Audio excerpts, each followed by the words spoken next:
Clear. Okay. Then we do. Then our community.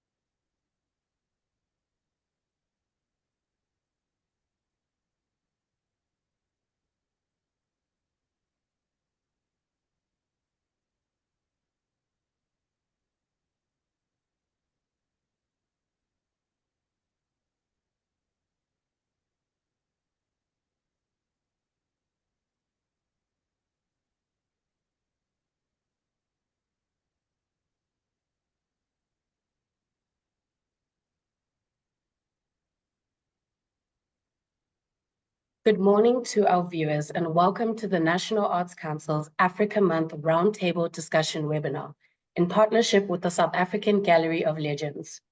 My name is Siba Balwe and I'm a part of the NAC Marketing and Communications Department. The aim of this discussion is to celebrate Africa Month by highlighting the significance of the preservation and promotion of African art and culture. This dialogue and others like it illustrates the mandate of the National Arts Council, which are to provide and encourage the provision of opportunities for persons to practice the arts. And at the National Arts Council, the arts refers to the following disciplines: craft, dance, literature, multidiscipline, music, theater, and visual art. Our mandate is also to promote the appreciation, understanding, and enjoyment of the arts, to promote the general application of the arts in the community, to foster the expression of a national identity and consciousness by means of the arts, to uphold and promote the right of any person to freedom in the practice of the arts, to give the historically disadvantaged such additional help and resources as are required to give them greater access to the arts, to address historical imbalances in the provision of infrastructure for the promotion of the arts, to promote and facilitate national and international liaison between individuals and institutions in respect of the arts, and finally, to develop and promote the arts to encourage excellence regarding these. The National Arts Council's function is to support individuals, organizations, and institutes. This support includes, but is not limited to, financial support, advice, and information to any person, organization, or institute. And to note, the National Arts Council can determine which fields of the art should take preference for the purpose of support. Please follow our social media platforms for more information on upcoming funding calls so you can have the opportunity to submit your project funding applications. Also, regularly check our website and social media platforms for more information on our funding guidelines, as they may differ per funding call. Before we get into the discussion, I would just like to announce some house rules. All speakers and participants are kindly reminded to remain on mute when not speaking. Please raise your hand to be allowed to speak. Participants are welcome to send their questions or comments via the chat on Zoom or use the comment section on Facebook as we are streaming live. Lastly, with us today, we have our NAC Interim CEO, Ms. Julie Dipofa, who will share a few words with us. Thank you, Sibabalwe. Warm greetings to you all, our esteemed panelists, council members, panel members that are with us in this call, NAC members, as well as NAC staff, my colleagues. Africa Day is celebrated annually on the 25th of May, and this marks the founding of the Organization of African Unity in 1963, which is now known as the African Union, the AU. This day is not just a commemoration of the historical milestone, but a celebration of African unity, diversity, and the progress made across the continent. The significance of Africa Day lies in its reflection on the collective efforts towards decolonization, freedom, and an ongoing pursuit of economic development, social justice, and most importantly, peace. It serves as a reminder of the shared struggles and triumphs of African nations, highlighting the importance of solidarity amongst all of them. Africa Day It's also an opportunity to celebrate the rich cultural heritage, vibrant traditions of Africa, and the immense contributions of Africa to the whole global community. It encourages Africans and people worldwide to acknowledge and appreciate the continent's dynamic and innovative spirit. With these words, I would like to welcome very heartily our respectable icons, our stalwarts, our activists, our celebrated cultural and creative leaders, and these are Professor Pitika Ntuli, Mama Abigail Kubeka, and Dr. Mapadimeng, our dearest former colleague. Thank you so much, and over to you, Twasa. Thank you so much, CEO, and good morning to you and to all the officials. Allow me to say all protocol observed. It's a great honor for me to be sitting in and facilitating this discussion this morning. Thank you so much for explaining to us what this is all about. And I'm excited about our panelists, and I'm excited about what we are going to be hearing, and also the questions that are going to be coming from our participants who are joining us for this incredible discussion, very important, highlighting the significance of the preservation and the promotion of African arts and culture. And let me start off with the words by Ndade Thomas Sankara, who once said, and I quote, "While revolutionaries as individuals can be murdered, you cannot kill ideas," close quote. And today, as we celebrate the ideas of Africans and celebrating these 30 years of freedom, I'm keen to hear from our elders as we just jump into the discussion. Why is it important for us to both preserve and promote African arts and culture? Maybe before we get into the crux of today's discussions, maybe let me allow our esteemed panelists to introduce themselves, but also to tell us how African culture has shaped the person or the people that they have become as individuals, but also as people of high impact in society.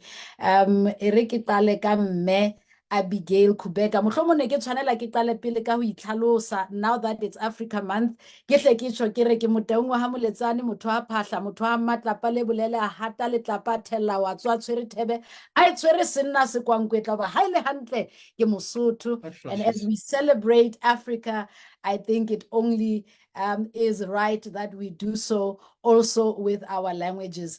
Ke se ke dumedisitse mme Abigail Kubeka, e re ke hle ke lahlele thapo tsena ho wena, kutlwe hore ho wena celebrating African arts, celebrating heritage. Before we even get there, how has this had an impact on you, the person that you are, and what you have achieved in your life? Mme Kubeka, motswadi wa ka, over to you. Thank you very much for the honor, the recognition. Wow. We have arrived at last. The culture, the artists, thank you for doing this. Thank you for doing this. We've been doing it forever, unnoticed, no support, but because culture is a spiritual thing. You are born with this, it's in you. And we've been doing it all the way. But without the support, it hasn't been strong. But now, thank you, Lord, for keeping me to this until this day, to see all this happening. And I bless you guys. I bless you. Thank you very much. Thank you so much, Mayor Abigail. And thank you so much to our online participants. We appreciate you on Facebook. We are on different social media platforms. Note that your comments are valued, your questions are solicited, and your comments We will, I hope to be able to go through quite a number of your comments, even as we speak to our esteemed panelists, right through. I'm going to try, if you're writing in an African language, I'm going to try and make sure that I can be as diverse as possible. But let me carry on and just proceed to Prof. Pitika Ntuli. Prof, welcome to this amazing discussion. Thank you for joining us. Following in the footsteps, Mekubeka, let me also afford you the opportunity to just highlight to us how your interaction with arts and culture has shaped your person and the person of influence that you have become in our society. I am a soul that emerged from the stains in the gutter of oppression and breathe hope in the atmosphere of despair. That atmosphere of despair is rooted up in our culture, in our belief systems, that colonialism was not very successful in getting it all off. But to echo the words of Abigail, that we have been singing this hymn for a long time ago, all on our own, but with the emergence of the NAC and all that actually goes with it, it gives us hope that we might yet celebrate our culture and be proud of ourselves. Yeah, thank you, Prof. And I'm going to proceed to Prof. Simon Mapadimeng to also just walk us through what this means to you and how you have interacted with African arts and culture and how it has impacted on you. I was Sepati ke a leboga ke le mokong Simon Mapadimeng. Ke leboga the invitation ka the National Arts Council ba ile gore be ke bereka le bona for a while ago and le gore ba nkopanya gape le this esteemed elders to us in Ntate Pitika Ntuli Sombisi ka Sombisi and then le mme wa rena Abigail Gubeka.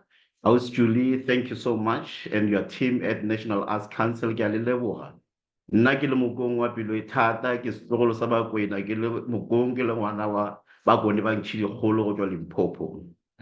Ke rata go ka indicate gore no, it was such an honor to get into a field of scholarship, having grown up in Limpopo and also had experience of living also in Soweto, Mabetla Extension. Mo e le gore ke ile ka kgona go ka ba exposed to all the experiences of rural and urban.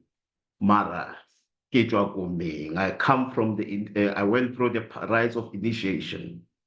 Leina la Mokong Mapadimeng Mokong ke leina le le gore ke la batswadi ba ka. I ended through initiation process, and I'm very proud. I'm well anchored into the African ways. And meeting Sombisi, Professor Ntuli kwa Natal was such an eye-opener, and then meeting other great scholars. And then, of course, also triggered me into this space of arts and culture, our own indigenous ways. My PhD was focused on Ubuntu. I was very curious. I wanted to investigate something of interest pertaining to African culture and its implications for development. And I've taken since then.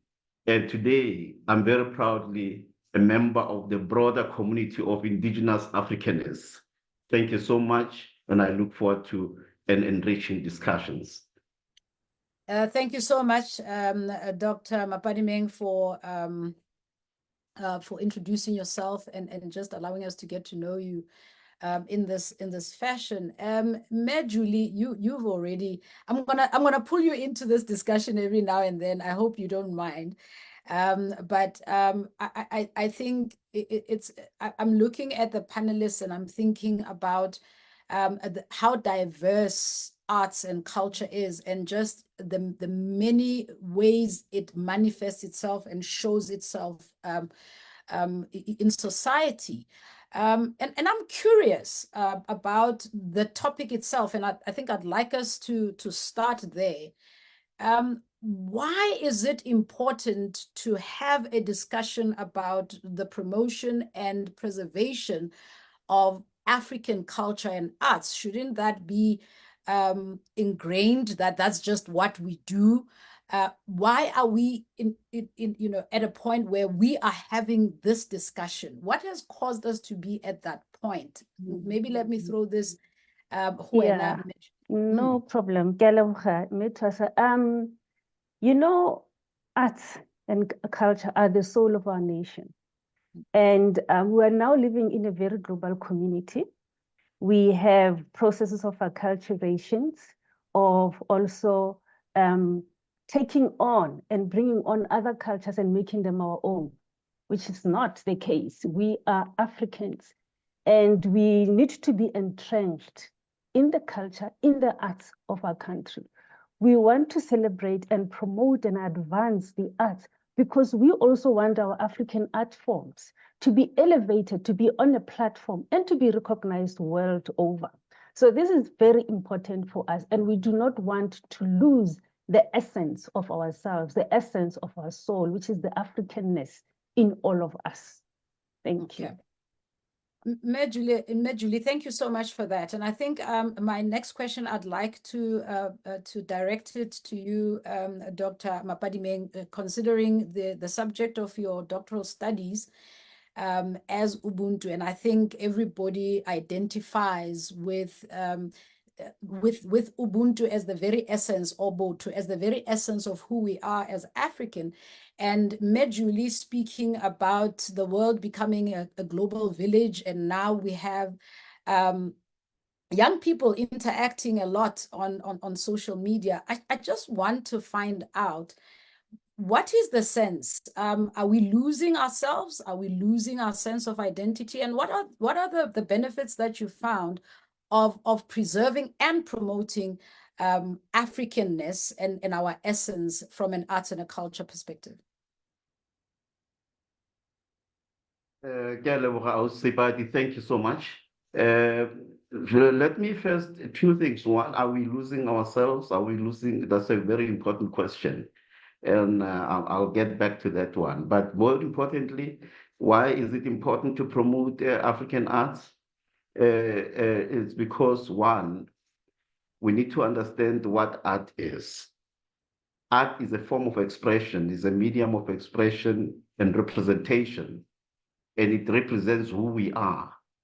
It is through the arts, whether it's music, dance, visual arts, whatever, paintings, decorations, acting, poetry, whatever it is who we are. It says a lot about us. The first reason why it is important is that we live in a globalized world. The globalized world, which is defined by a diversity of cultures and experiences. And therefore, in my view, it is imperative that we preserve and promote that which speaks of us, for us, and about us, which is our African art. African art is just part of that can help us to enrich that discourse. The other important reason that I've identified, why is it important, is because today we talk about intercultural dialogue, which when I was at National Arts Council was one of the important issues. The intercultural dialogue and cultural diplomacy will not be possible where diversity does not prevail, where there is no tolerance of diversity. And therefore, art is one of the critical avenues through which our representation, we can have a voice in the world, where the conversation amongst what I call cultures can happen amongst equals or between equals. Then the question you're asking is, are we lost, the young generation? I find that it's a yes and no. And I'm saying yes and no because it depends on the dominant genre, the dominant discourse, the dominant ideology, which is in South Africa in particular. It is embarrassing that we are always told by our fellow Africans from within the continent that we are not African enough. And I was embarrassed at one point when I was in Gaborone, a white man who was working in Botswana from USA saying, "Are you African enough?" That was embarrassing to me, that somebody has to question my Africanity, my Africanism. So, but that is the reality, because the dominant ideology in this country is that it promotes non-African and African ways. And of course, there is what we call resilience. The resilience of Africans and their culture is there, and we continue to express it despite the odds that are stacked up against us. So we have a challenges. It is not here easy to just spell it out in few ways, but we are having a major challenge. I remember one day, it's a few years ago, Professor Pitika Ntuli said, questioned whether we asked, do we understand who we are? He might remember what he said a few years ago. Thank you so much. I think, in short, that's what I will say, our Sipati. I appreciate that. You spoke about African ideologies, and you know, a lot of alarms went off in my head. I'm excited to be part of this discussion, coming from an African radio station where for more than 20 years, one of the key things that I feel I've been trying to advocate for has been the glamorization of African languages. That, you know, when I came into the industry, I remember feeling like there's almost this sense of, if you are speaking an African language, you're not educated. If you're speaking an African language, you're not trending. And I think I consciously decided to champion a language in order to speak to our essence as Africans. And I think I'm going to just pull you in, Me Abigail Kubeka, around the promotion of African art and culture in its various expressions. And you are in music particularly, and that's what you are known for. And you have just, you acknowledged the National Arts Council as coming to the party and giving artists a voice. Do you feel that you are now being heard, and how are you propagating the African ideology through your music, or how have you been doing it through your music? Yes, we are heard now, loud and clear. You know, you were talking about that era. That era, you wouldn't even mention your African name. Your African name, it was like something else. We all had to be English. We all had to speak English or Afrikaans. There were no venues to promote culture. In schools, I was never known as Swongile. I was Abigail, no African name, because our culture was suppressed. We didn't know who we were.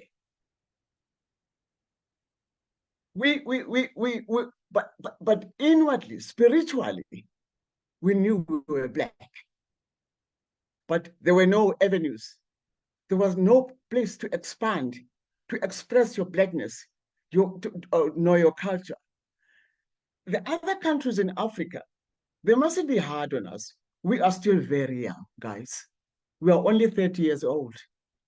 We've only found ourselves now in the 30 years. And believe you me, we are going places. The doors and windows, everything is open for us. Now they are going to see a true South African, a real South African, because we haven't been that all these years. And we thank the Arts Council again for giving us the platform, the recognition. We were called loafers, want workers, trying to express the poets, about Professor Pitika. We used to do it behind the curtains. We used to work behind the curtains when working with our colleagues. Now we're in the front and we are leading, and they are going to follow. Ke a leboha, ke a leboha, me Abigail. You've just made a point. 30 years, we are 30 years young. We are the last to join the democratic wave. And are we, and I'm getting a sense that it therefore means that we are still moving at the right pace, that you know, the rest of the continent, please bear with us, we will get there. But I think I would also like to pull in Ndade Pitika Ntuli. Do you think we are doing enough, Ndade Ntuli, to advocate for the African culture, to advocate for African arts? And I'm saying this from both a digital platform perspective, from a print and from a different expressions perspective. Are we doing enough? Is there enough representation to, you know, to give an African child a sense of, this is who we are, this is my country? Or are we hearing and seeing other people more than we are seeing ourselves? Ngingumhlali kwaNambala uNduli Zimbunde lalela ucabacaba hloke mango hlamba nomkhwekazi inhloni zikhambe nomlambo ugodide kandlela kaSophisi kamsalela kaNomashingila ophemba ngamakhanda amadoda abanye abaphemba ngezibi. Currently in 2021 I won a Global Fine Arts Award, People's Choice. There were only two where globally they voted. It was a 45 bones and beads sculptures that I made, and wrote a poem for each of those 45, and took one bone and gave it to Sibongile Ngukiwati Yongo, 33 of thinkers and performers who all responded, and we won the Global Fine things. Why did we say Azibuyele Emasisweni? It is precisely what this topic today is all about. We can talk about anything if we do not go back to our very basics as to who we really are, to build in, we are going to find ourselves very lost. We started this battle a long time ago. Simon Mapadimeng there, Dr. Simon Mapadimeng, when we were with the Sankofa African Renaissance, to redress, to redirect, to reconstruct, to remember, dismember issues. It is that. But today, we have not, in a sense, done as much as we could have done. We could have, when we were merging our universities, we could have had a perfect opportunity to kind of Africanize them. But what I'm so impressed with our young people is that when they rap in their languages. They do their own rhythm, in their own way, that no one else can take it, from them, because it is a spirit that is actually being expressed, and it is embedded in the DNA of all of the young people.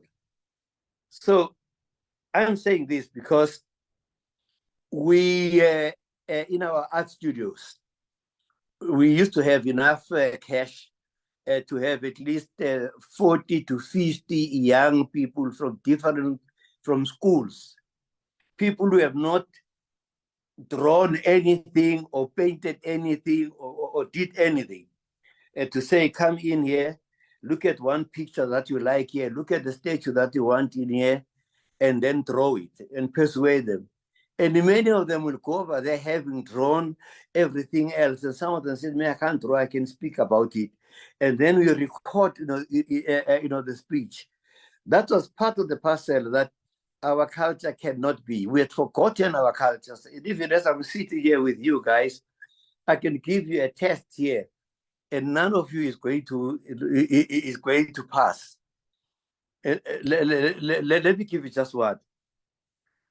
If I have got one glass Caspedi, and I add another one, Dr. Mapadimeng, help me. Add another one. You are muted. Wow, Keja.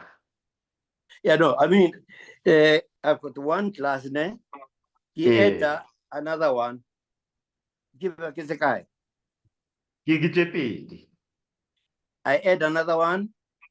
tse tharo, I add another one. tse nne, I add another one. tse tlhano. You see now, you've lost me there. When you Yeah. come to Tlhanu, you are no longer adding, you are symbolizing what Tlhanu hela.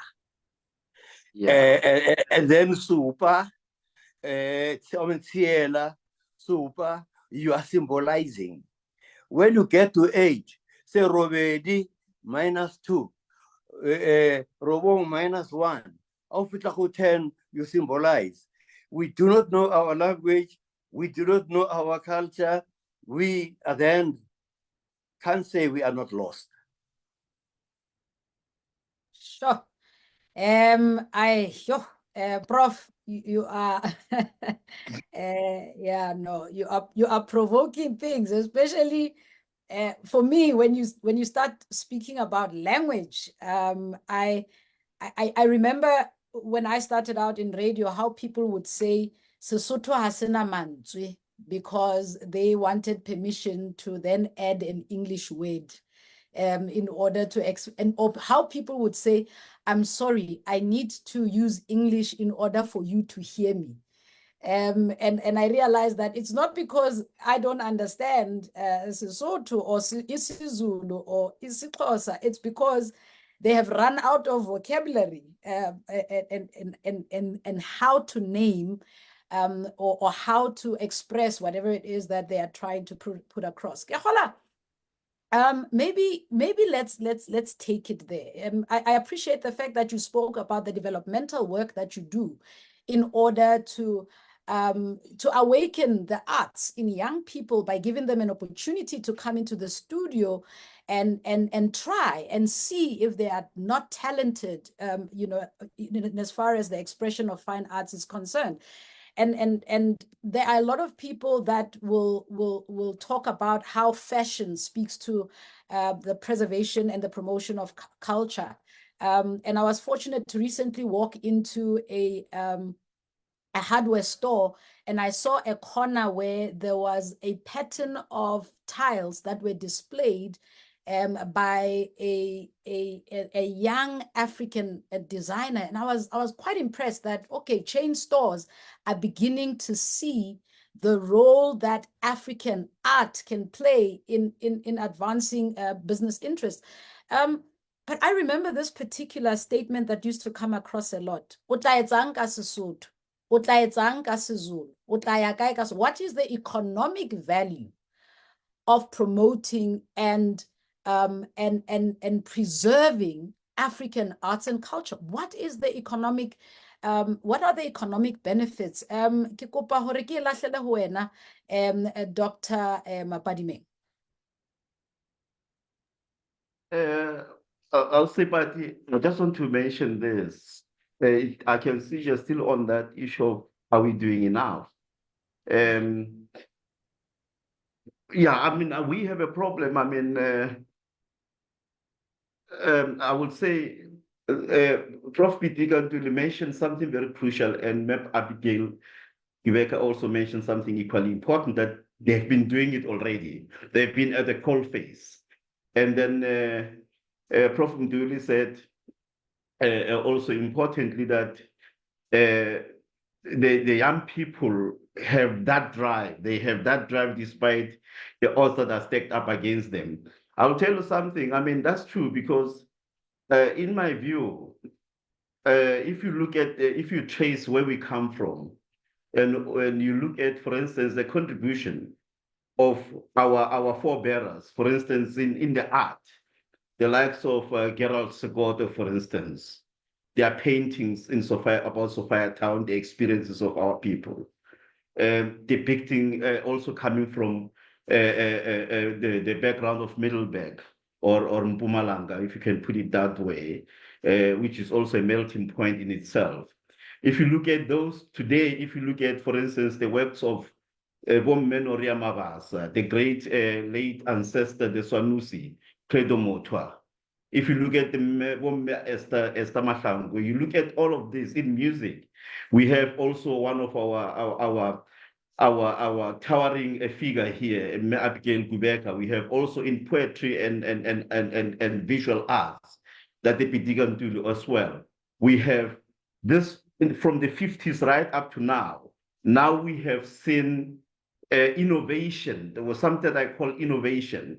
In the 80s, we had in music bubblegum music, so-called bubblegum music. Maybe we should find a better term for that. We had Kwaito. All these are authentically us. And now today we have a very exciting one, which is Amapiano, which is also tapping into Kwaito and all other genres. So there are endless possibilities there. Our young people, that's why in universities, our young people said, decolonize, hashtag Rose must fall. So you can see now that there is that spirit. The same in acting, for instance, in other fields of the arts, authenticity is critical.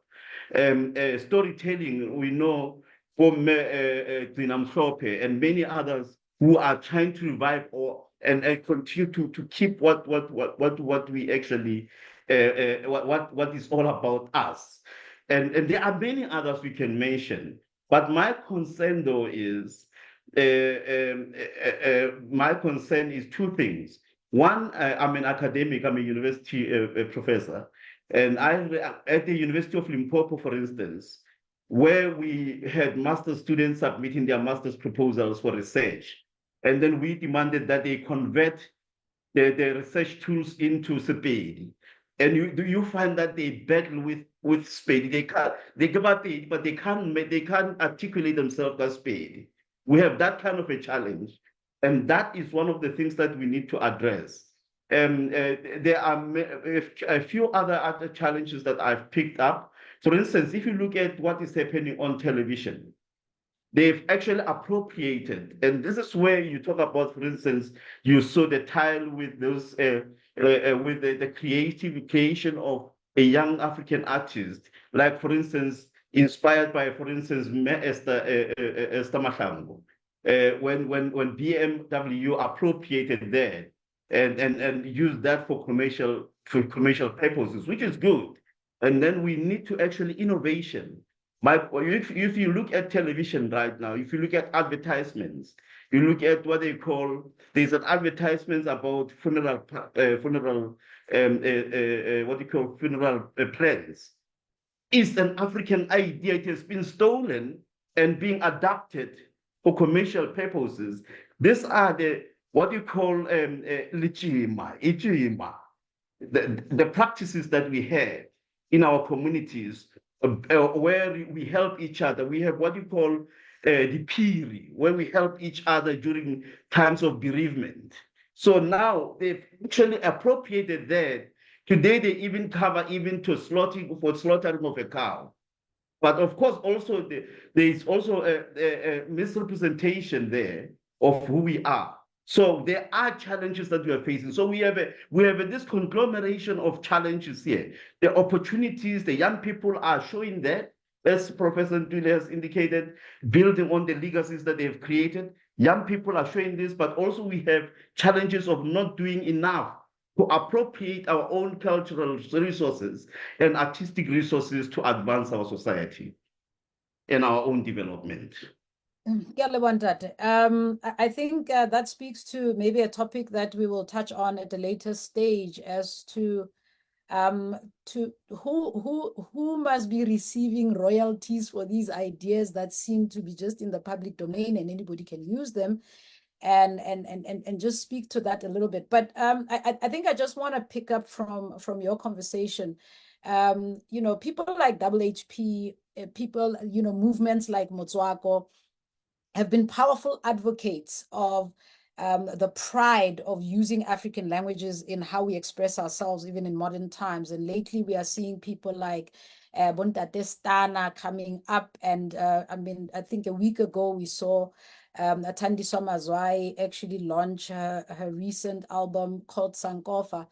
you know, to a sold out crowd, which is speaking to the reality that young people are embracing how Africa is coming through the different arts expressions. And we want to really thank the National Arts Council for this platform and this dialogue. And we want to thank the, you know, the South African Gallery of Legends. I remember when I was at the event last year, when we were celebrating these amazing icons, it was unheard of to see a gathering of that caliber where we are just gathering around celebrating our mothers, our fathers, and ourselves. And that was such an incredible display of the kind of support that is required to make African arts and culture attractive to young people. And I think, Abigail, you have traveled overseas, and many of the artists were forced to go into exile at some point in our history, and they've since come back. But can you just give us a sense of how you were received, and whether there is a, you know, how the market responded then, and how the market is responding to us as African artists in 2024, 30 years later in our democracy? How do you see us being received? Are we received with warm hands by the West? Overseas, internationally, there's hunger for African music, African culture, a great hunger. You know, I've traveled to America and I have done master classes there for senior students at varsity level. I could hear a pin drop to a packed room of students listening, wanting to hear from me. They wanted to know about our culture, our music, the way we handle things. And deep down, I would say to myself, hey, Abigail, yeah, ne, okay, you're doing this for money. But these children, tomorrow, they'll be writing books about what you are telling them and selling those books to our children in South Africa. And my heart would bleed. My heart would bleed that here am I standing here teaching these children, and I'm not doing it at home for my children, for my country. But as council, thank you very much. Please open more doors for culture.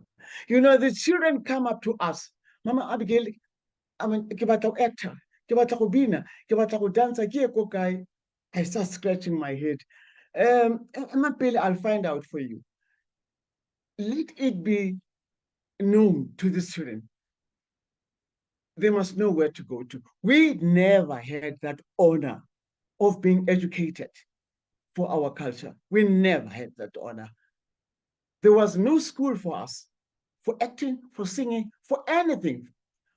It was just a thing that we were born with, because the Boers would say, no school for culture, because there was no culture. As far as they were concerned, we didn't have a culture.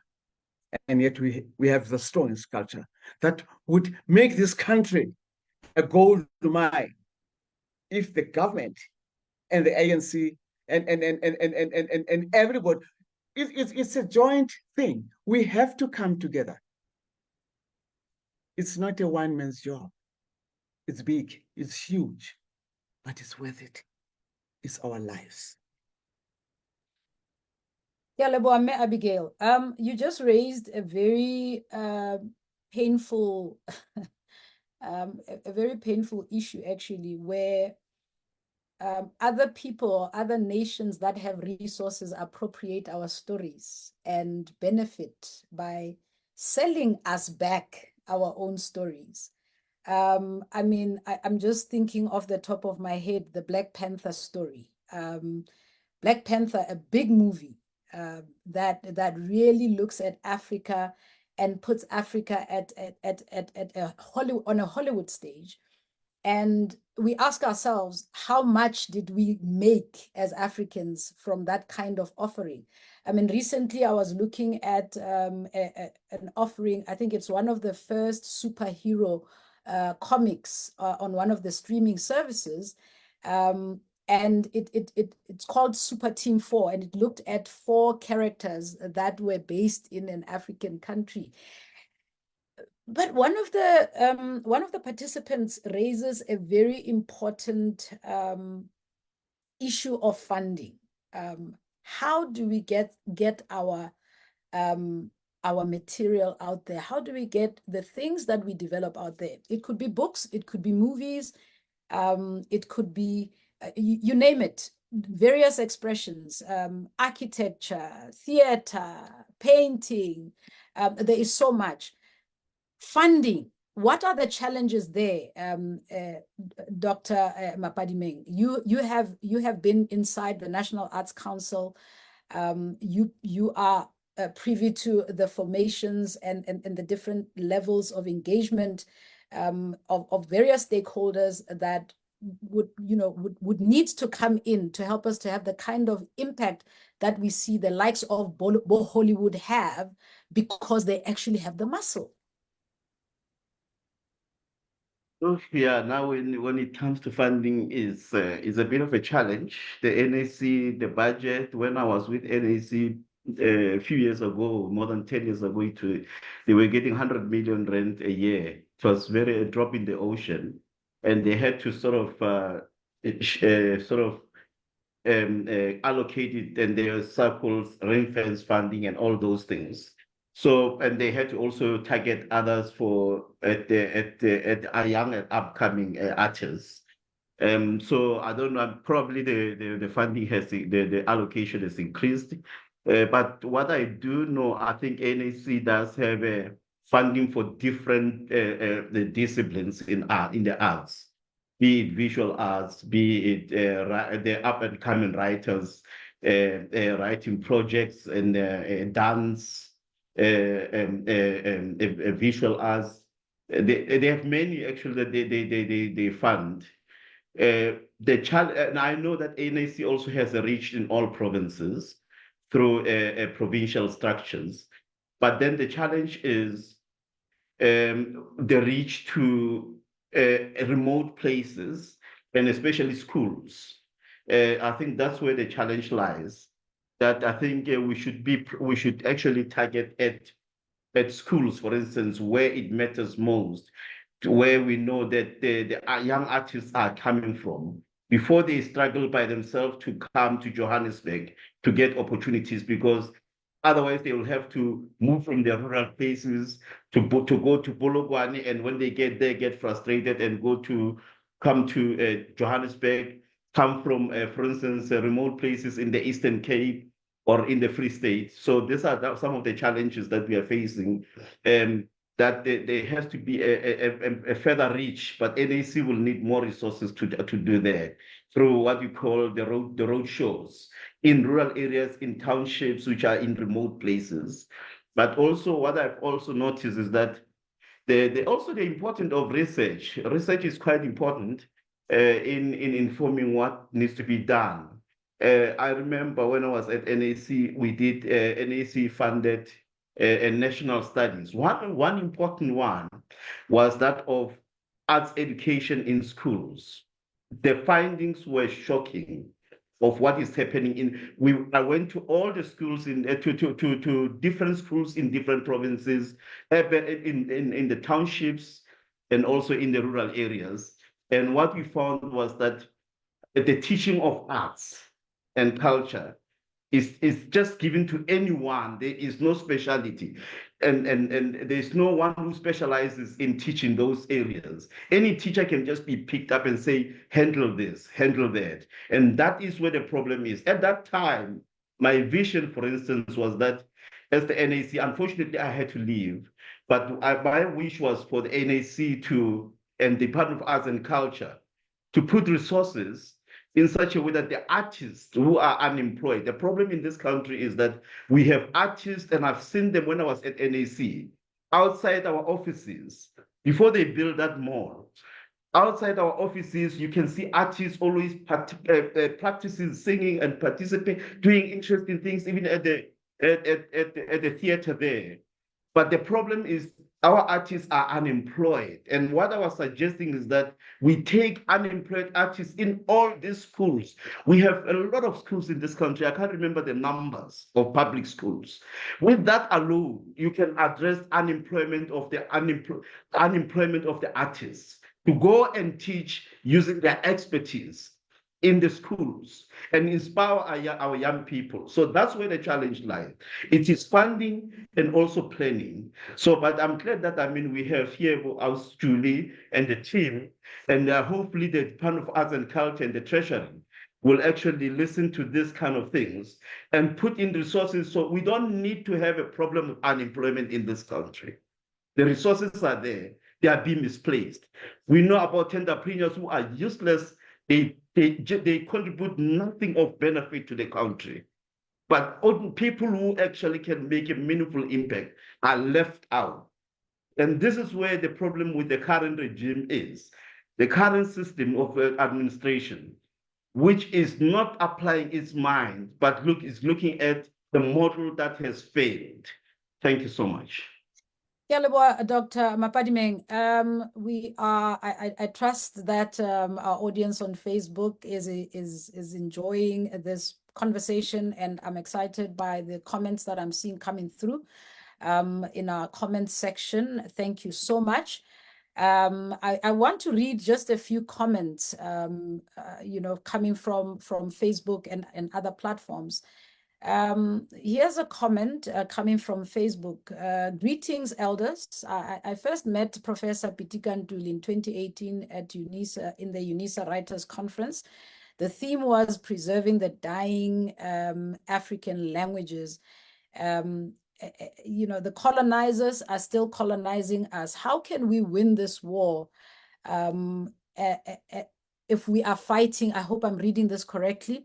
If we are of us fighting anti-Black, I mean people who are Black in skin color but have a white mentality.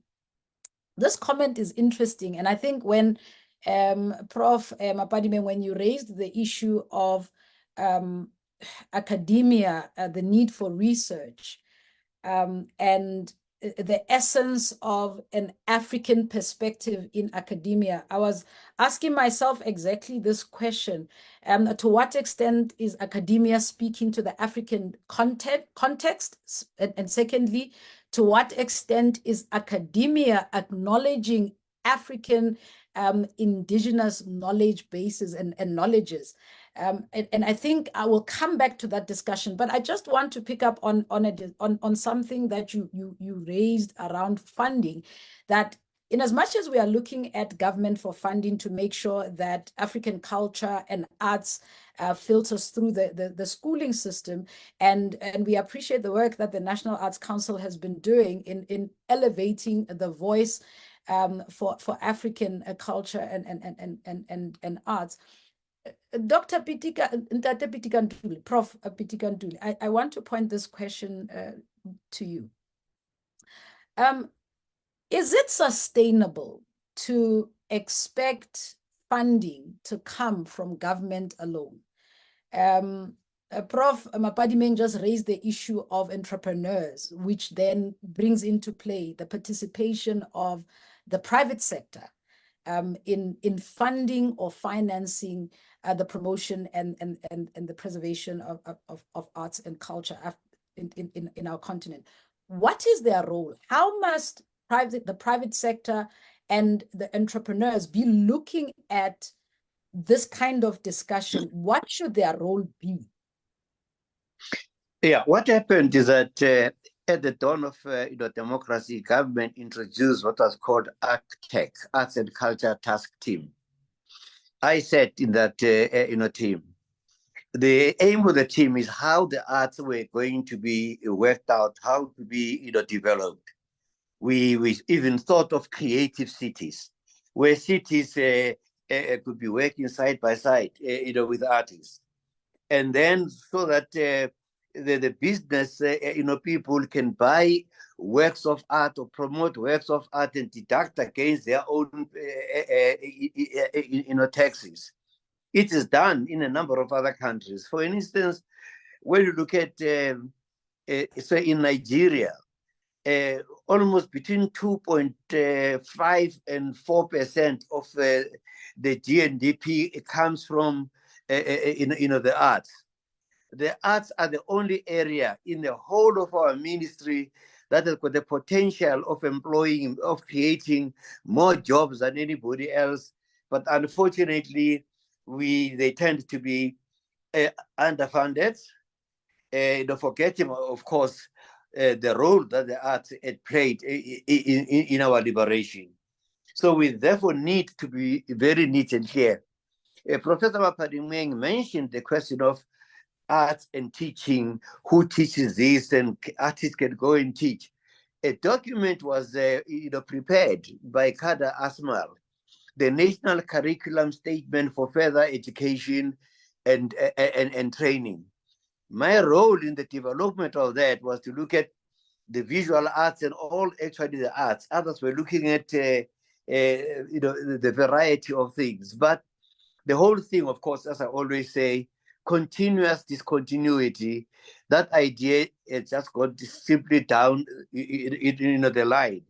When we can bring that one up, because we also said artists, as an artist, can go and teach on Monday and Thursday in different schools, and another one, and in the process they are training the teachers who have got actually an interest in it, carrying on the pattern as it has always been within our African culture. I'm going to read a comment by Linda. I work with Sibikwa Arts in school. We have challenges with educators. They think we are there to take their AC teaching job. No matter how hard we may try to prove that we are there to assist and add value, but you will be met with sabotage and all the ills that will disturb the success of the classes. We normally close off, I think, with a showcase of the learner's work, the festival at Sibikwa. So this for me speaks to the fact that artists are trying to collaborate with schools at the level that they can, and they're trying to come and assist, as you were saying, Dr. Mapadimeng, that sometimes there are teachers that teach this discipline who are not even trained. Anybody that can, that is available is just thrown in to teach arts. Just to take the discussion further, ke batla go khutlela to Me Abigail. O buile ka how it would pain you for you to see other people financially benefiting from our stories. And from what we share as the wealth of our heritage with them, especially overseas. How can we actualize it in South Africa and in the continent of Africa with so little resources? What are some of the things that maybe you have seen that people are doing or using to, even without much support, to still make sure that we own our expressions of art, and to make sure that we promote it out there? Firstly, culture is not about money.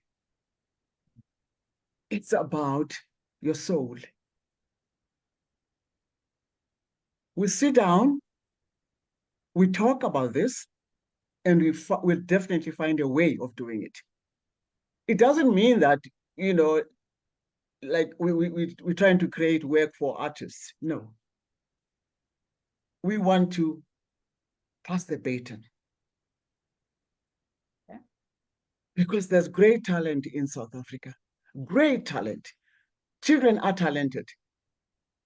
They must be made aware, firstly, that they have to go to school, finish school, and then do what they want to do. But in the interim, have the culture building in themselves, building it for tomorrow. That's what should be done. Money to me is secondary. I mean, I know this is money time. This time is money. But with culture, it's a different story.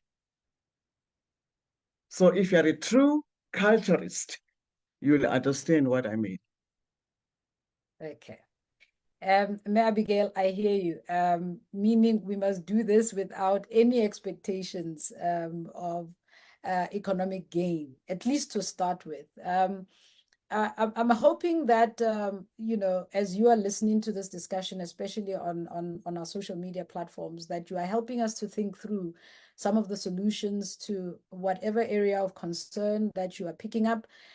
Because, you know, as Prof. Pitikantuli was referring to the issue of job creation, we know that is one of the big issues or problems or challenges that we have, not just in South Africa, but across the world. But the reality is the issue of unemployment is really a problem in the continent, a continent that has so many young people. In fact, a continent that has a growing population of young people that will need to be employed now and in the very near future. And I'm hoping that I'm going to be seeing quite a number of comments of what you think the role of the private sector should be in promoting and conserving arts and culture, African arts and culture. And I'd like to hear how, you know, the education system can begin to speak to the inculcation of African posture and essence in education itself. Ke a kgola ke kgutlele ho wena Dr. Mapadimeng, Prof, taba ena ya the role and the economic benefit that we stand to derive if we do this. Prof Pitika is very clear that if there's anything that's going to create jobs in South Africa, it is if we promote and conserve African culture and arts. What's your take on that comment?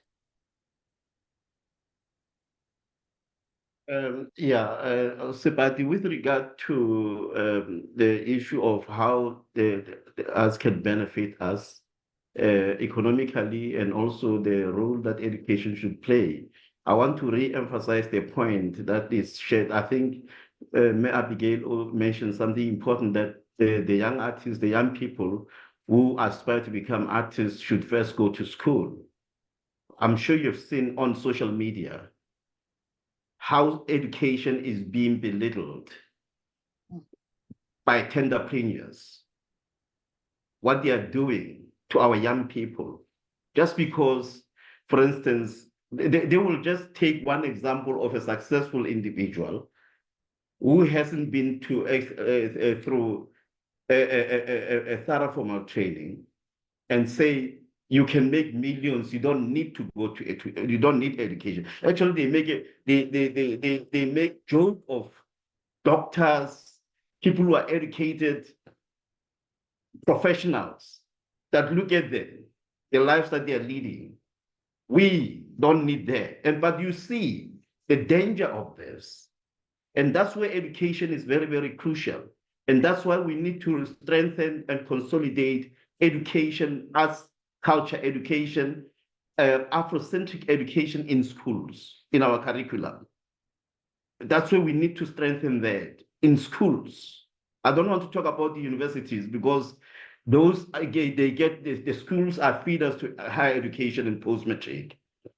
Let's focus on schooling level, where we need to lay the foundation and ensure that our kids begin to appreciate education. Now, the danger of this, it has caused so much corrosion in our nation. There is what you can see: assassinations, killings, violence, because they are fighting for the tenders millions upon millions that they are making. You know, there's one thing that Abigail Buega said, and Abigail Buega, I always quote you all the time in my private conversation with my friends. One thing that's very crucial, now young people, you are going to die because you have put money before anything else. We're going to die early. And this is what is happening. Check how many people are being murdered in this country every single day because of tenders. Because the government is failing to bring back the real work of government, through insourcing, by outsourcing. Outsourcing is very, very dangerous. You only outsource specific areas that you cannot handle. We should be insourcing so that we can deal with unemployment issue. And that will deal with this image that is being created, whereby someone is seen to be driving Porsche and saying no matric. And then a young person, a person with a gown seat standing on the street lights saying, I'm unemployed, please employ me. And we have a problem of unemployed artists, as I also said. So we need to strengthen our education system and also our planning and move away from obsession with just money for money's sake. Because at the end of the day, it doesn't really matter. What matters is building the soul of our nation, and art and culture is critical to that, and also towards it will have positive ripple effects on our economy if we invest in education. But that what we see is a very disturbing corrosion, whereby people are just killing for the sake of killing because they've seen money that can be, they talk about so many things. We know what's happening in this country at the moment. So these are some of the challenges, but we know we need not lose focus. We need to focus on what is important, build the institutions and educational institutions, the arts, and all this are critical to achieving the ultimate goal of true emancipation. China is a very good example. African leaders, they make so many trips to China, but they come with no lessons. And there I can tell you, I learned something they call the Houchu system, which keeps people in their provinces, and the government invests in those provinces, and then it's an incentive to stay there. And you get great opportunities, employment levels are high, it's an internal migration management. But when you do this in a colonized environment which you are struggling with, you will be called, then they start talking about the rights, human rights, and all of this. You cannot do this, you can't do that. But the Chinese don't have no compromise. They don't apologize for doing these things. But I want to just stop it at that point, maybe to allow other panelists to also add to this conversation. But I've got more to say on these issues. Thank you.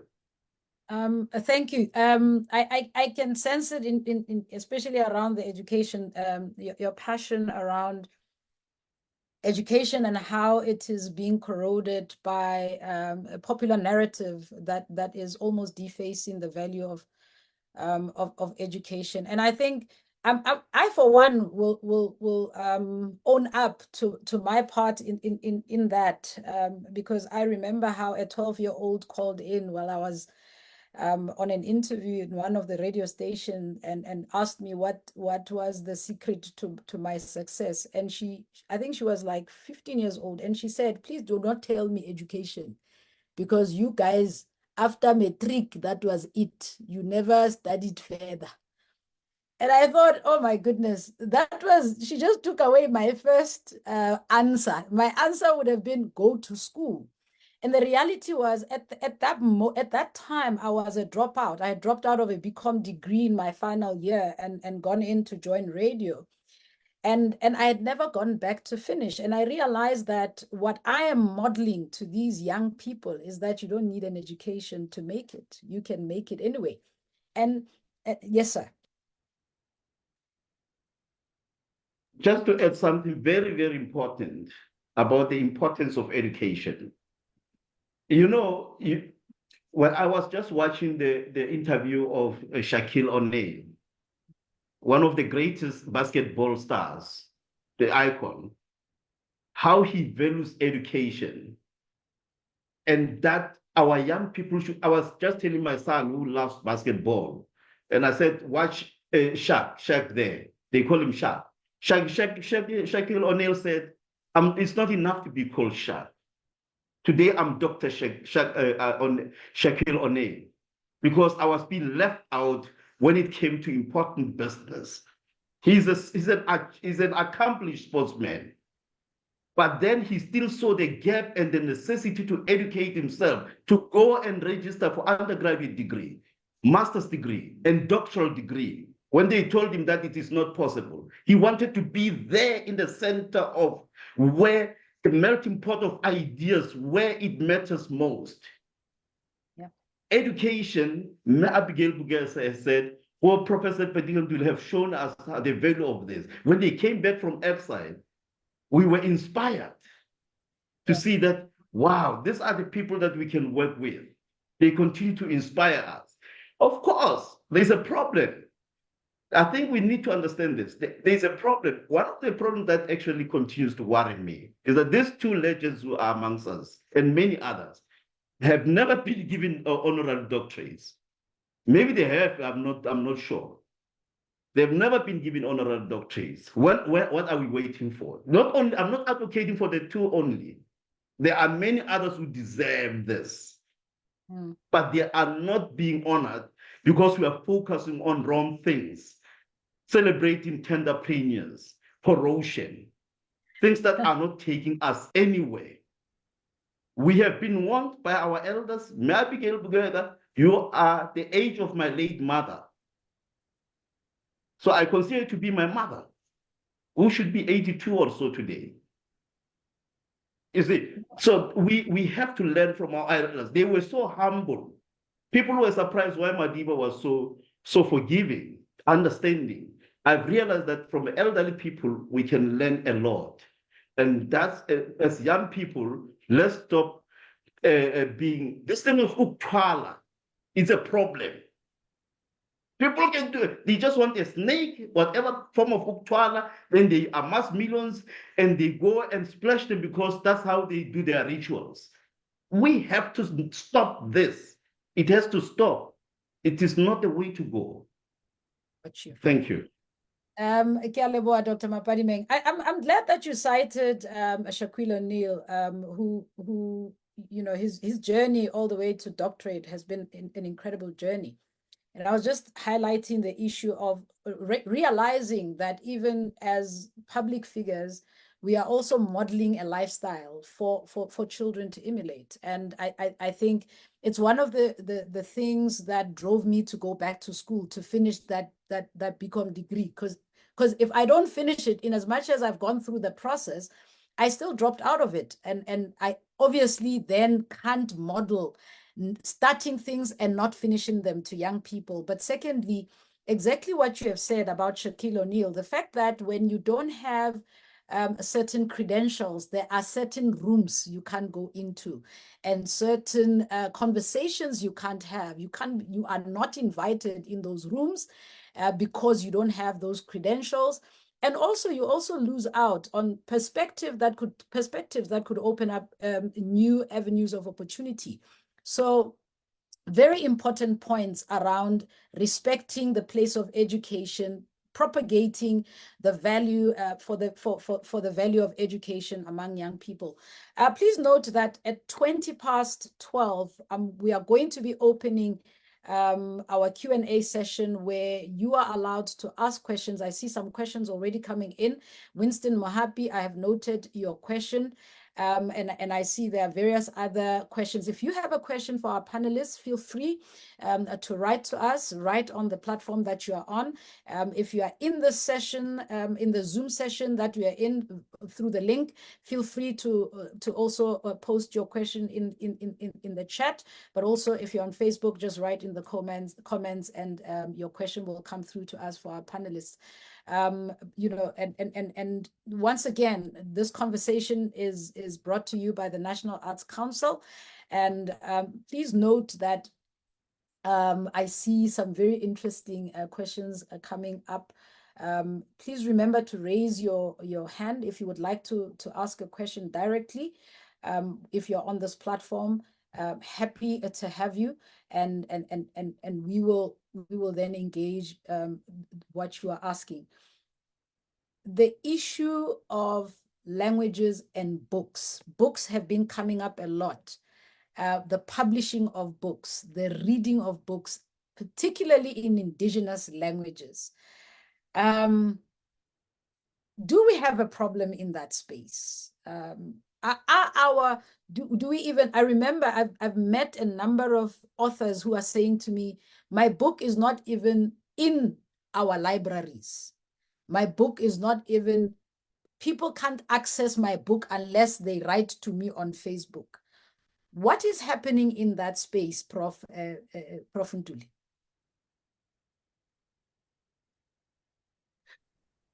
We talk about we are colonized, we decolonized, but what remained is coloniality, the template of oppression, where you surreptitiously admire your opponent.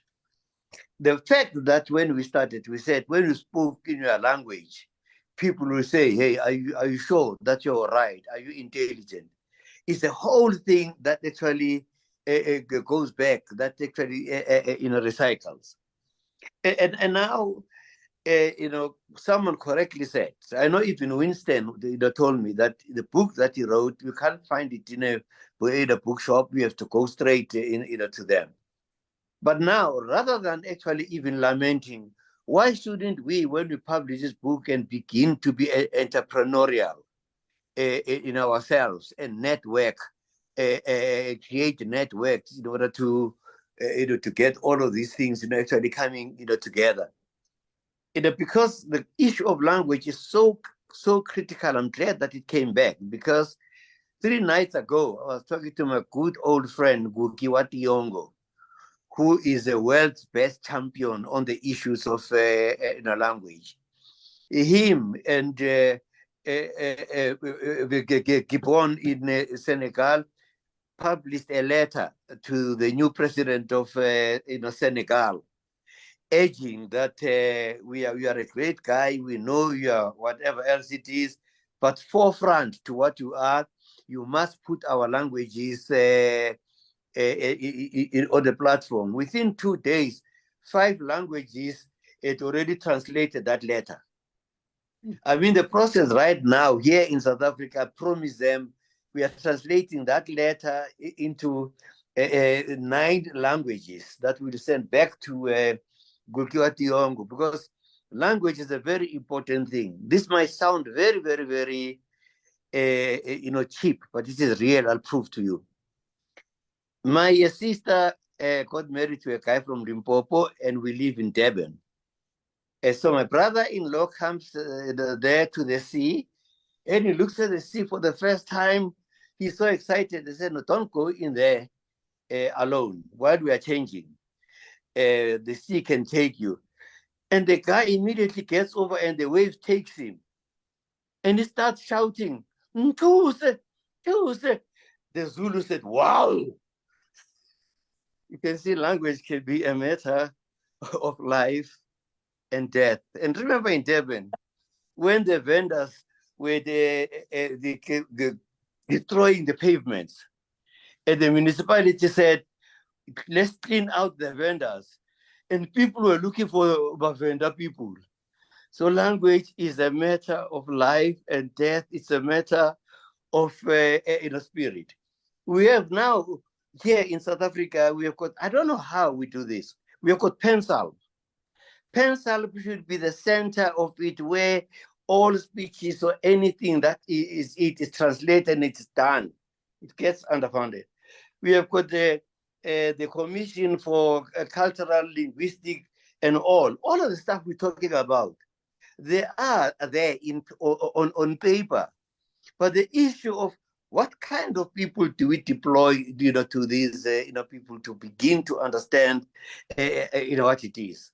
So it's very, very, very important that we consolidate all the good things that we have done, but be very critical on the issues of how they are actually implemented. In South Africa, we are not running short of ideas. In fact, we've got so many ideas that they even dribble our minds sometimes. Thank you, Prof. You can laugh at me, No, I'm not Abigail. You laughing can at laugh you. at me, Professor. I'm laughing with you because the ideas are dribbling our minds. And clearly, I mean, you've spoken about sitting in so many forums, and I keep feeling like, the elephant in the room is how do all those discussions translate into action? I mean, you've spoken about how years ago you said in particular forums that informed ideas, but the question is, how do those ideas actually show up in reality? And we are grateful for the formations, such as the South African Gallery of Legends, and the National Arts Council that has brought us this Africa Month dialogue, where we can really unpack some of these issues. We obviously we are just scratching the surface, but the conversation has started, and there is therefore hope. I'm going to ask those of us who are on Facebook. I'm here as Sipati Sioke, and I know I keep referring to my job with the SABC, but I'm not representing the SABC right now. I see some questions that are directed to me. I will attempt to answer a few of these questions, but I think I need to make it clear that I am speaking for myself, but not on behalf of the institution that I work for. I'm going to take a question from Colin Mashia, who is asking about the issue, the subject of history at schools, citing that it is not about us, but about colonizers and enslavers of our forefathers. And what do our panelists have to say about that? Mayor Abigail Kubeka, as an advocate of education, as an advocate of young people, ensuring that they have a very solid academic foundation. What is your take about the content? And I think it's also tying back to something that I wanted to come back to, which Prof. Mapadimeng touched on, the issue of representation of Africa and Africanness in academia. Mayor Abigail, over to you. What do you think about how history is told in schools? Do you think an African reads it or interacts with it and walks away feeling proud, or feeling like, I'm a victim, or I have been a victim, and it just ends there? History. I remember when I was young, we had a history period where we were taught about Ushaka, our African history. And it's different today. When I ask my grandchildren about history, they give me some other name. It has been renamed, I don't know what. And everything it's changed. Totally different from what I was taught by Amapun. And then I tried to tell them about my history, the history that I know. Then they said, Granny, when you're old, you telling us about old things. Honey, it's not old things. It's reality. It's who we are, who you are, or where you're coming from. Sir Dr. Simon Mepadimeng, thank you for the recognition. I'm 83 years, five months. So I'm a little bit older than your mom. So you're my son. And I thank God for that. It's an honor to be here with you, being my son and being among my grandchildren and great-grandchildren who I work with. Education. Something big, something has to be done to our system. I always wonder, in fact, get confused when my grandchildren come back from school. They even run away from me because I've got questions. What were you doing today? How was school? And it's so different from what I learned. What they are learning is more,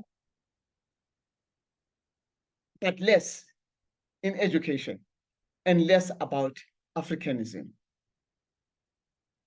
Then I go, oh, I don't know who's wasting whose time. Maybe I wasted my time, or you guys, you are wasting your time. But please, let's all look into this. Let's look into this. Let's not leave it to the educationists only. It's a crisis. It is a crisis.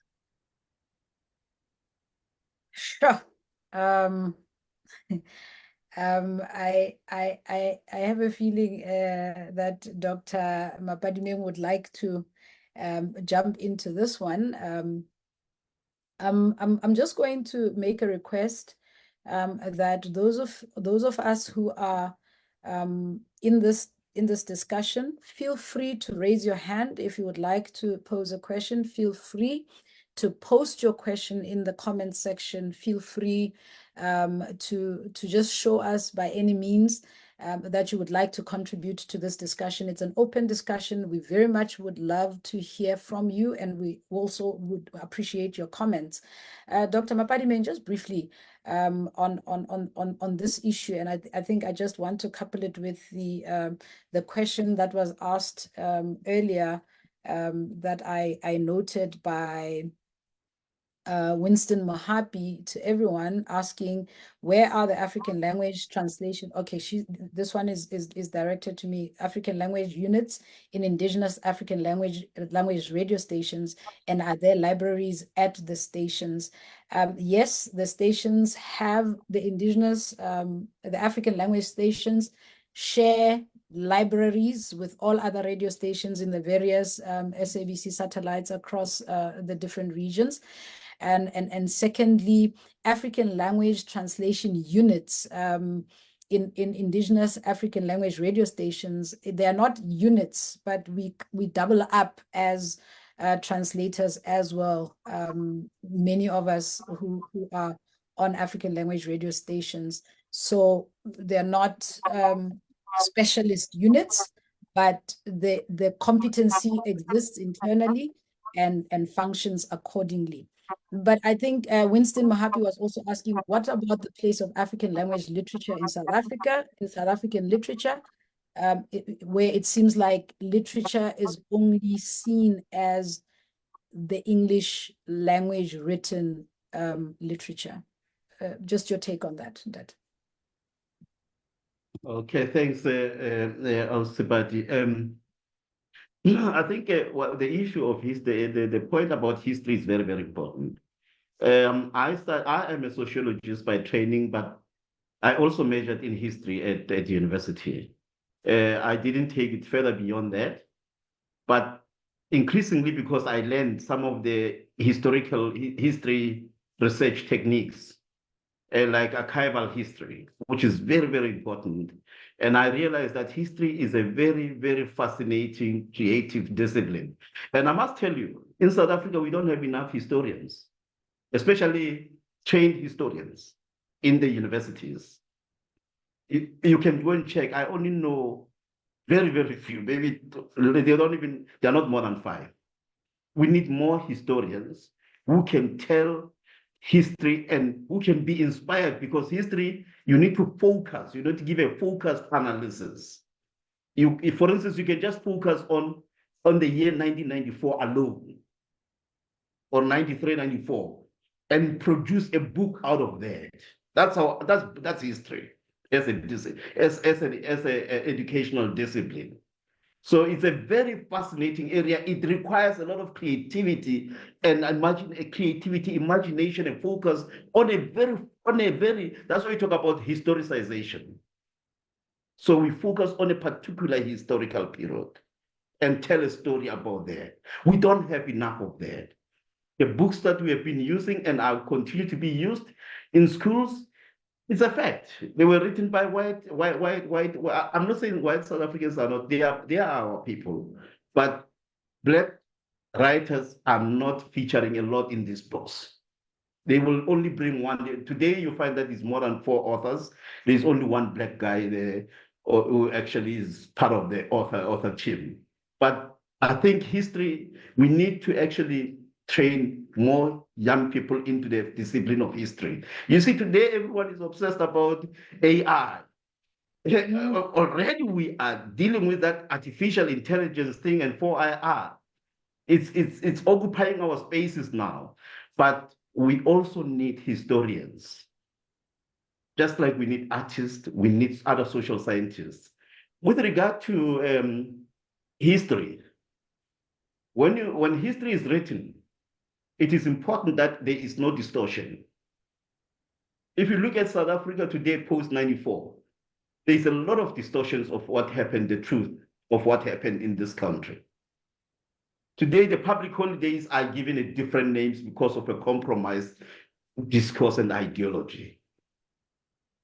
Yet, when you go to the books that have been written before, and the publications which are in Gram magazines and others, you find that that is not what they call June 16, for instance, or March 31st, the Sharpeville massacre, the Sharpeville Day.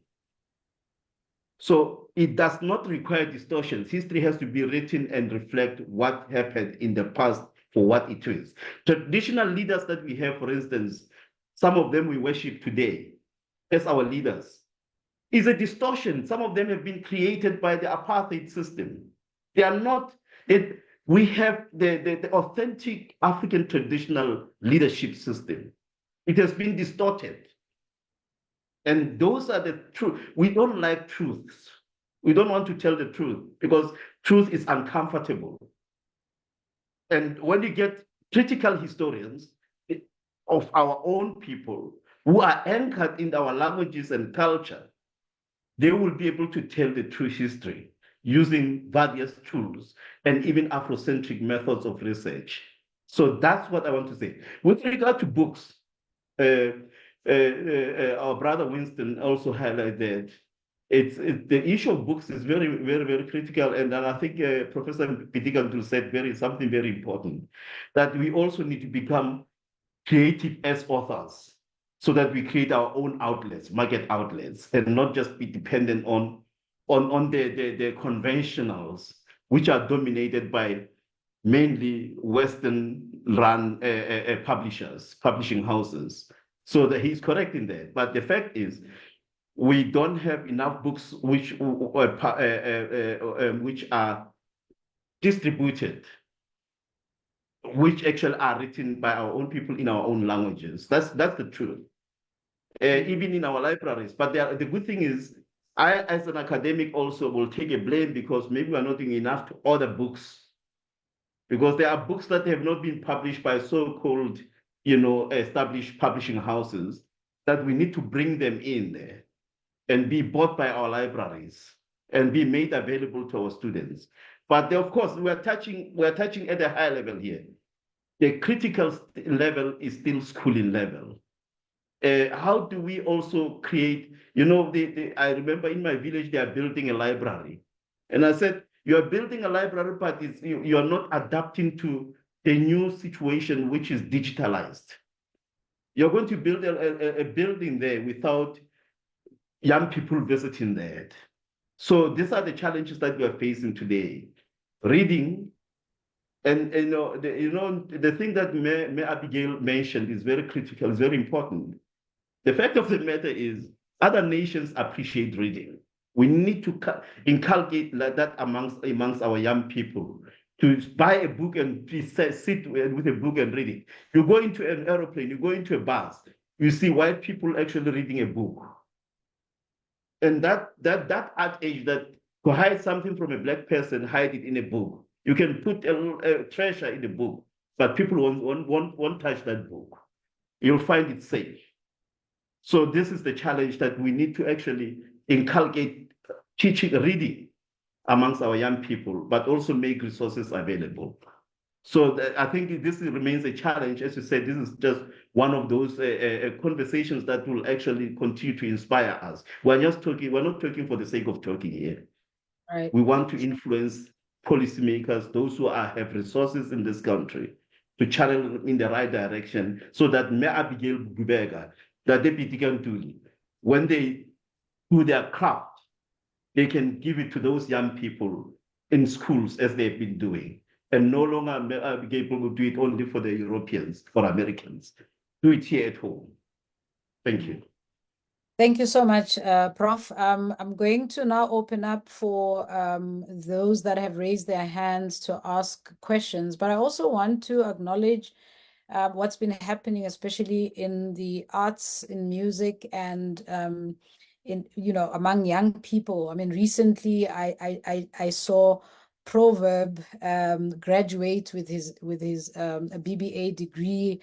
I have seen Saifo graduate with his MBA.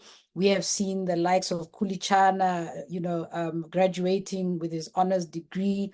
And we are just seeing all of this happening. And it's very exciting to see how, young icons are acknowledging the place of education and the importance of education, even though they have expressions of arts in music and in other various spaces.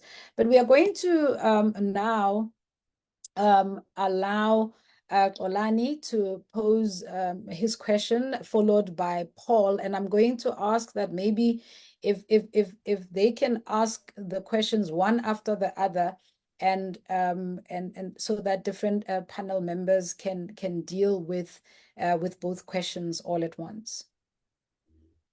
Xolani? Sanibonani bantu abadala. Dumelang. Xolani Ntuli. Yeah, ndlela kaSompisi.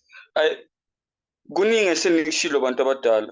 But mina I have a question to say, how do we protect cultural activists like Professor Pitika Ntuli, Mamu Dr. Gcina Hlophe? Because this is a war. I think it's time now we don't sugarcoat these seminars. Just say culture and war, or war on culture, because it's a war, So I'm asking this question because I'm not sure if our leaders, they are aware that they are inspiring us whenever we meet them in these writers' conference. I mean, I remember in that preservation, dying of the African language, when I meet Professor Pitika Ntuli. So after that session, I started writing in my mother tongue. So now my challenge now, I submit my manuscript to National Library because they have these programs where they say they publish, they help authors to publish. But now the communication bearing how they work, our dreams don't become true. So I'm asking, because there's a lot we have shared, there's a lot that we are doing to us by activating these workshops. So now, if the old make way for the new, and then we are there to present, who's going to protect us? Because it seems like we are fighting a losing battle. I don't know. I just want to make sure that the questions are clear. Dr. Mapadimeng, Prof. Ntuli, Abigail, I'm not sure if I get the question, but maybe Prof. Mapadimeng, you got it? Maybe if you ask Xolani Ntuli to just actually rephrase the question to be much more precise. Okay. My brother Xolani, if you can just please just ask a pointed question so that we are clear. I heard you raise issues of gaps between what you send and who receives them. I just want to make sure that we understand the question that you are asking.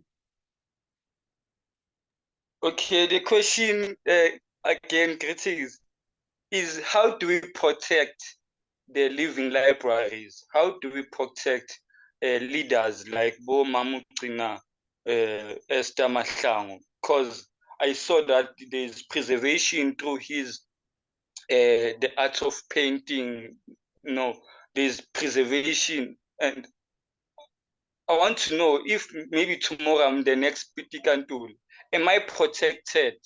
Because this war, it's a war, it's war, it's war.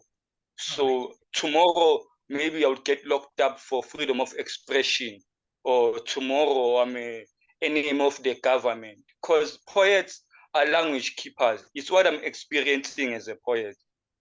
Okay, I think I understand the question, and I'm going to the protection of our living libraries. Doctor, let me direct this to you, Dr. Mapadimeng. What are some of the initiatives that are in place to protect our living legends? Oh, thank you. There are a number of things that we could do to actually preserve the legacies. There are so many things that can be done and others are being done. Like, for instance, we have documentaries. We just need, for instance, documentary on Abigail, on Professor Nduli, on many other greats we have in this country while they are still alive. Not only, we have to first honor them, we have to preserve their works. One of the ways to preserve their works, publish their works unreservedly, and also ensure that they are supported to work through academies with young people. It's one way of preserving. So that's just one way in which we can do this, by investing in the memories, and so that we do not lose these treasures. The documentaries I'm talking about also are equally important. They don't only have to be, they can be digitalized in written work, in written form, in audiovisual. We need to actually be able to tell their stories, where they come from, to inspire us, not only Madiba, but also these greats who are still amongst us. So that's what I can think of.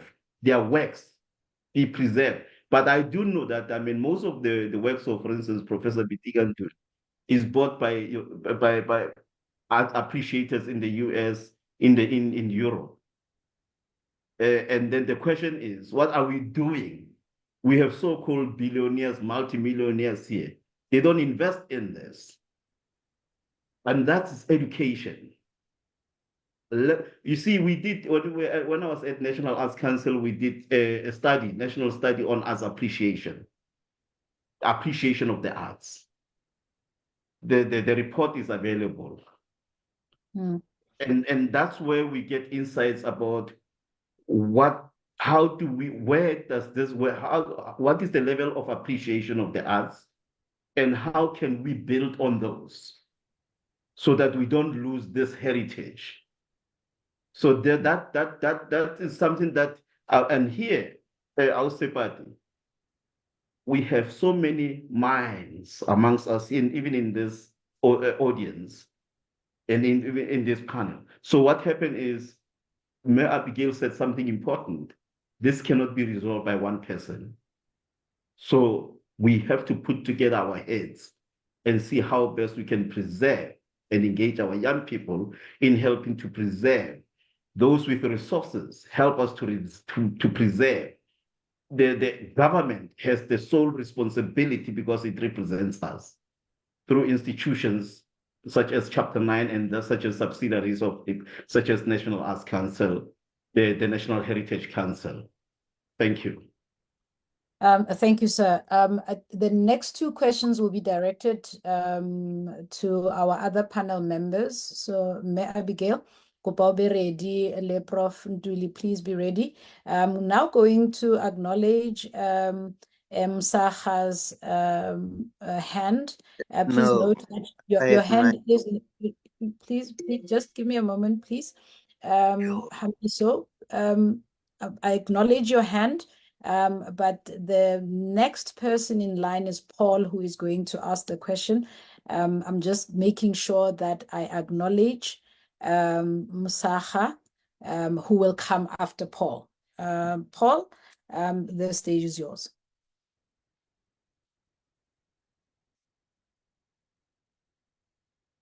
Are you unmuted, Paul?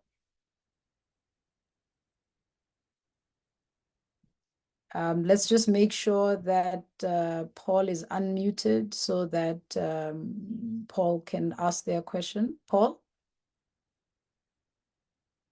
It doesn't look like Paul is coming through. Paul, your hand is up, but your mic is still off. Let me see. I unfortunately can't unmute you.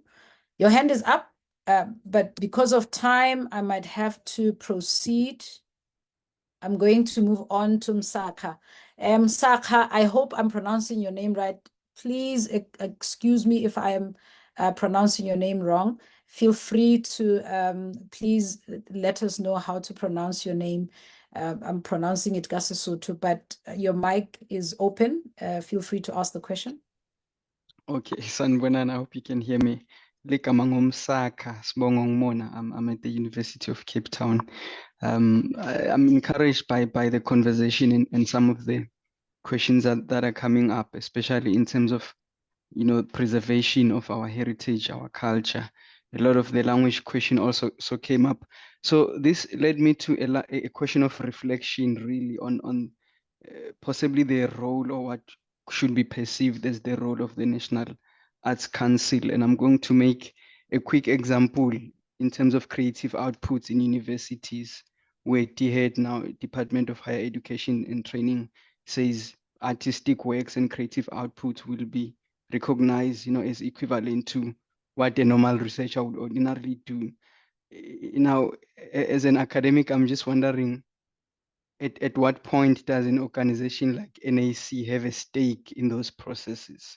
Because that's where you inform how all of what we are discussing finds expression in the core research of universities, but in the core curriculum of the universities. One of the speakers did say that there's also a question of education here.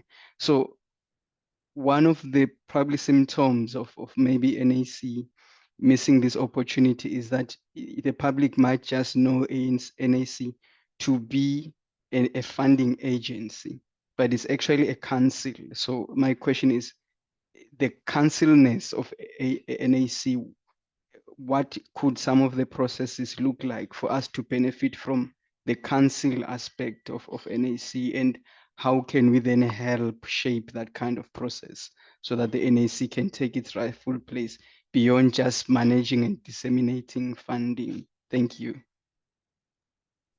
Thank you very much for that question. Prof. Ntuli, I'm going to, I know that maybe you don't speak for the National Arts Council, but I think I'd like to get your voice as to your ideas around how the National Arts Council can play a role in the question that Msaka asked.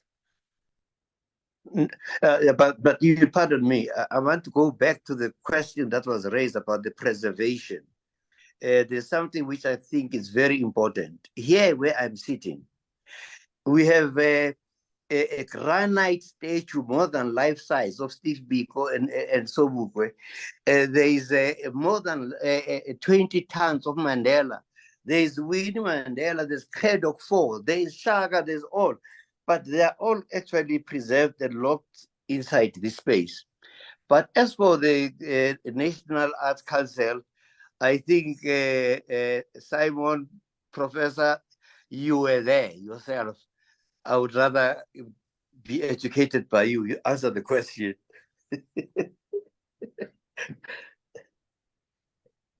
Maybe we can also invite the CEO to address that question. Following. Absolutely. I listened quite well. You see, the mandate of the NAC is not only to fund. We're just not a grant-making institution. Grant-making is one of the activities that we do. So besides, the funding of of artists and their creative endeavors. We do enter into strategic partnerships with universities, with art platforms in the country and internationally.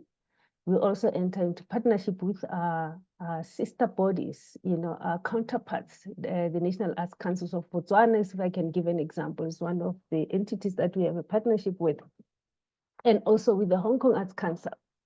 The activities that we engage ourselves in, this sort of strategic partnerships, whether it's with universities, and we're actually about to enter into a partnership for research with vets, and for capacity building with TUT. So there's a myriad of activities that we are engaged with.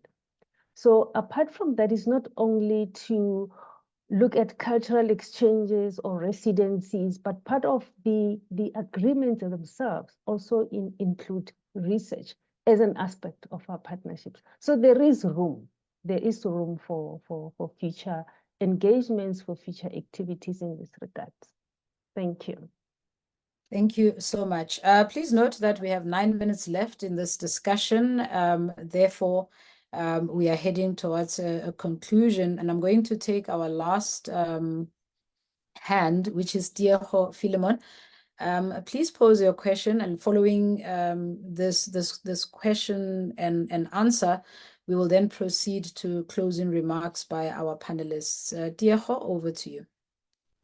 Thank you, CEO.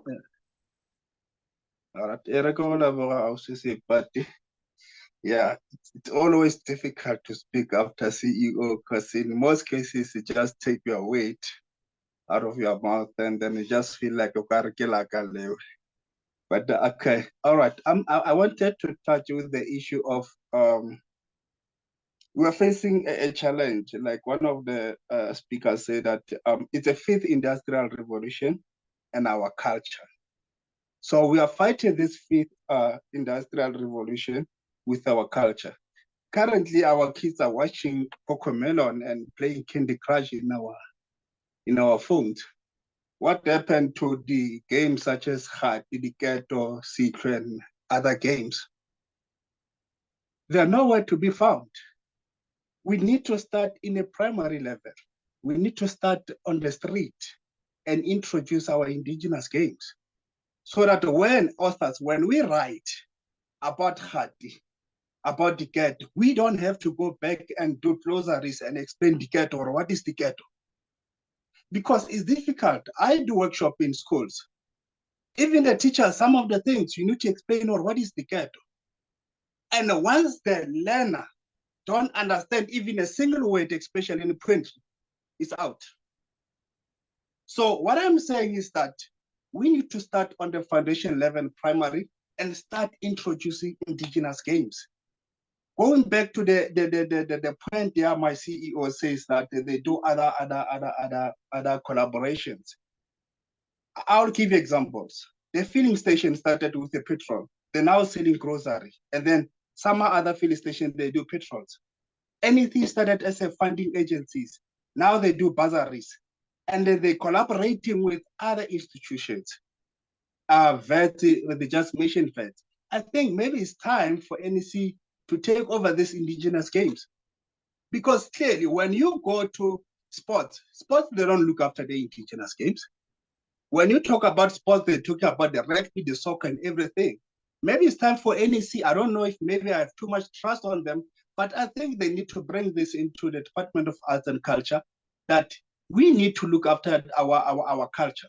So let's say maybe it's a one-year program. And next year around this time, Africa Month, let's look at the indigenous game. Let's give NAC a chance to monitor the indigenous game. I'm telling you, once you get it on the street, on the school, the kids will continue playing it even after that funding has passed. So I thank you. Thank you very much for that comment. Much appreciated.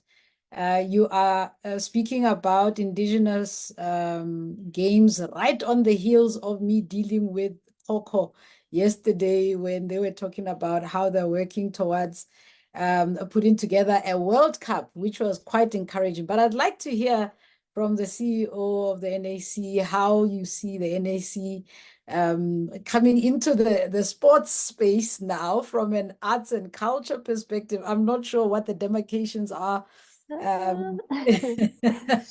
Yeah, look, we can always advocate for, development, for promotion of indigenous games. They're part of our culture. They are part of our lives. We grew up playing diketo, khati, and all, and all of those.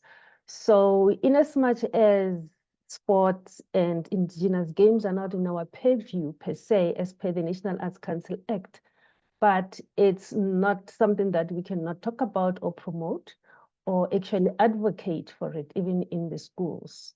Thank you. Thank you so much, CEO Julie Dipofa.